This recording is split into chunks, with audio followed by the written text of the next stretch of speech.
Hey there everyone, welcome to the video. Today I'm going to replace the brakes on my tractor. It's not the ideal day to do it. It's kind of cold out, but I have time now, so might as well get it done. So let's jump into the video. Alright, so to give you guys some backstory before we get into this project, I purchased this tractor last fall and the brakes were pretty much non-existent. The whole drive home didn't have any brakes. But anyways, once we got it back home, opened everything up, used some WD-40 and some penetrating oil and loosened everything back up, and I at least got the brakes to move. It should be a fun project today. When I first pulled this all apart right after purchasing the tractor, the inner brake disc is seized pretty well on the shaft. So hopefully after a few months of using this tractor, it's kind of loosened up in there and it'll slide right on out. Fingers crossed. When it comes to tools for this project, you really don't need a whole lot. You only really need 3 wrenches. You need a 3/4 inch wrench, a 15/16 wrench, and then a 1/2 inch wrench. And you can get a ratchet or an impact gun to speed up the process.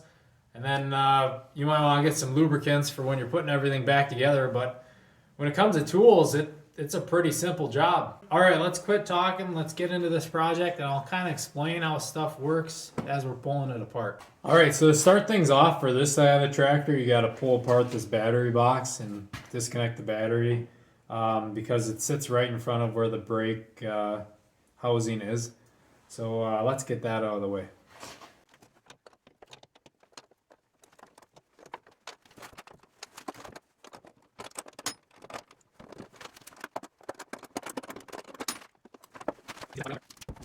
All right, so when it comes to getting into this brake housing, you got these 3 super long bolts. And so get those undone, pull those out, and then, get your hydraulic line out of the way the best you can. And then you also have to undo this jam nut, this 3/4 inch nut here. And then you have this 15/16 nut. It's kind of a specialty nut. You'll see when you pull it off, it's meant to sit within a little pocket in there. And then you should be able to start pulling stuff out of there. All right, before I tear this all apart, to give you guys a good idea of how this all works. So you got this lever that runs up to your brake pedals. That lever is connected to the braking mechanism by these 2 nuts here, also used to adjust the brakes. So inside here, you have a pad on the outside, and then a pad on the inside, and then in between you have your braking mechanism. So I'll pull that out and give you guys a better look. All right, so here's the outside pad, and the outside pad sits on that shaft and goes up against this inner mechanism that I just pulled out. So this inner mechanism, it pushes outward when you're pushing the brake pedal.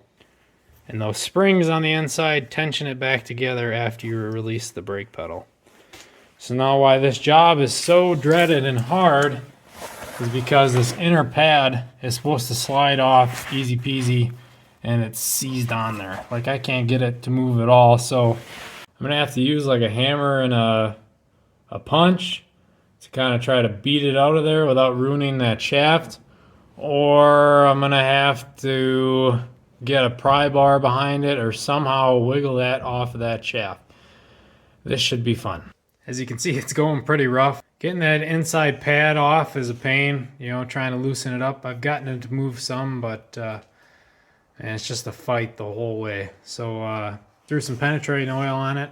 In the meantime, I'm gonna clean this brake mechanism up with some brake clean and lube them up with some WD-40, maybe throw some penetrating oil down in these joints.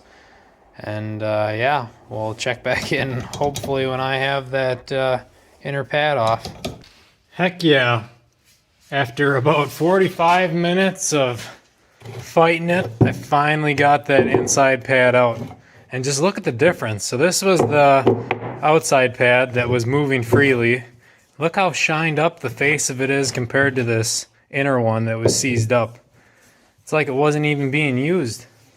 But look how much I had to mar it up trying to get it out of there. I ended up just using the claw end of a couple pry bars, some small ones, that could fit in there, and just kept prying back and forth, and then taking a small carpentry hammer and beating on the face of it, you know, just trying to rattle some of that rust loose, and finally got it out of there. Thankfully, I didn't have to put any heat on it or cut anything. Just had to put some time into it. But man, I just can't believe the difference. I think if the previous owners of this tractor were using it up until the time I bought it, I probably wouldn't have had this problem. But being that it's sat for so long before I purchased it, everything just seized up. And how much sitting still can take its toll on a machine like this. I'm going to clean up this housing and this shaft with some brake clean and try to get all the rust and junk out of there, and then throw some of this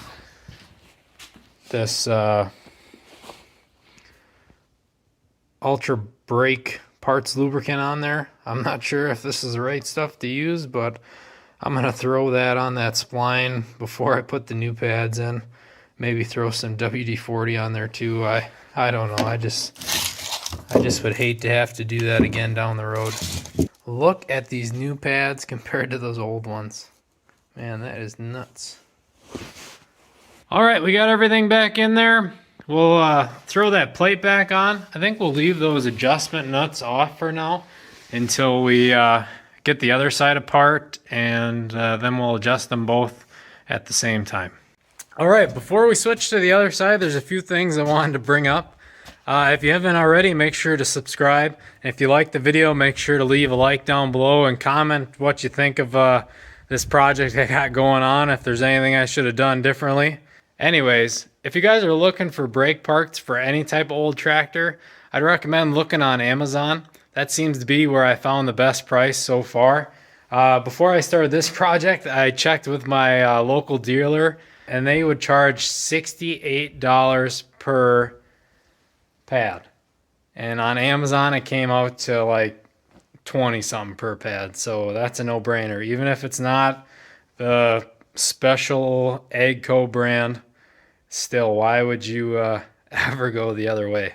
So let me know down in the comments below what you think of aftermarket parts. Are you for them? Are you against them? Anyways, let's get to it. Let's get into that other side, and hopefully it comes apart a lot easier than the first side. All right, so this side is pretty much exactly the same as the other side, except we don't have a battery box in the way.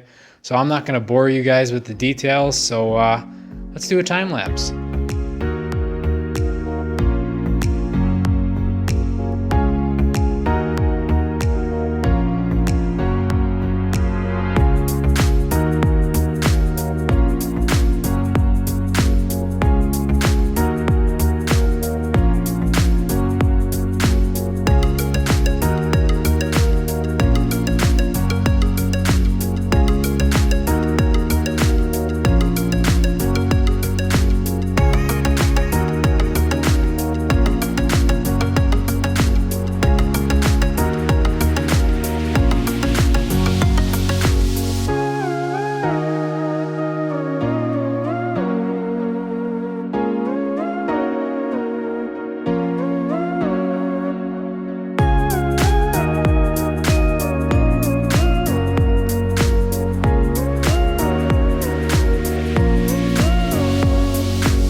Alright, I got both sides put back together, and as you can see, that last side went a lot nicer than the first side. I threw the adjustment nut back on both sides.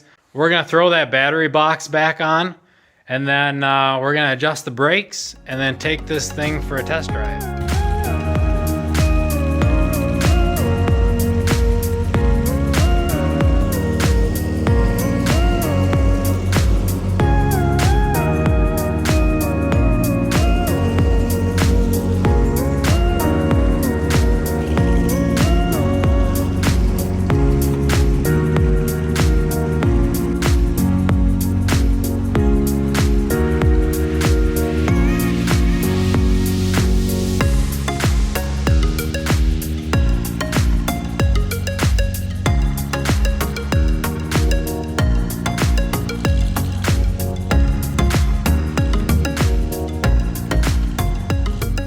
Thanks for watching. If you enjoyed the video, make sure to like and subscribe. Leave a comment down below what you think of aftermarket parts versus OEM parts.